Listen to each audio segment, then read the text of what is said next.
আসসালামু আলাইকুম dear students, আজকে তোমাদের চলতরিৎ এসএসসি ফিজিক্সের দিনাজপুর বোর্ড 23 সালে আসা একটি কোশ্চেন আমরা সমাধান করব। 5 ওহম মানের চারটি রোধ সমান্তরালে সংযোগ দিলে তুল্যরোধ কত হবে? উত্তর খুবই সিম্পল। যেহেতু সমান্তরাল সংযোগ দিবা তাহলে তুমি উত্তর হচ্ছে 5 ওহম ডিভাইডেড বাই 4 দিয়ে দিবা। ব্যাস, 5 ওহম ডিভাইডেড বাই 4 দিয়ে দিবা। তুমি আমাকে জিজ্ঞেস করতে পারো যে কিভাবে স্যার এটা বুঝলাম আমি। দেখো, সমান মানের রোধ যদি হয়, সমান মানের রোধ কয়টা আছে এখানে? 5 ওহম হচ্ছে মানের রোধ কয়টা আছে সেই নাম সংখ্যা দিয়ে ভাগ দিয়ে দিবা। 4টা আছে না? তাহলে n = 4 না এখানে, তাই 4 দিয়ে ডিভাইড করে দিবা, তাইলেই সরাসরি পেয়ে যাবা। ঠিক আছে, তাহলে 5 ওহম মানের রোধ আছে এখানে কয়টা? এরকম করে কয়টা আছে?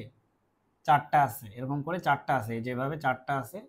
তো তুমি জাস্ট সিম্পলি বলবা, যেহেতু এরা সমান্তরাল কানেকশনে আছে, এভাবে দেখো, এটা হচ্ছে এরকম একটা সমান্তরাল কানেকশনে আছে, তার মানে তাদের এক প্রান্ত এক পাশে আর তার অন্য প্রান্তগুলা অন্য পাশে গিয়ে যুক্ত হইছে। তাহলে কিভাবে বের করবা? 5 ওহম মানের রোধ আছে, কয়টা আছে? 4টা আছে, তাই 4 দিয়ে ভাগ দিয়ে দিবা, তাহলে তাড়াতাড়ি বের হয়ে যাবে এটা। ঠিক আছে, তাহলে তোমার অ্যান্সার কত হবে? অ্যান্সার এখানে হবে হচ্ছে 5/4।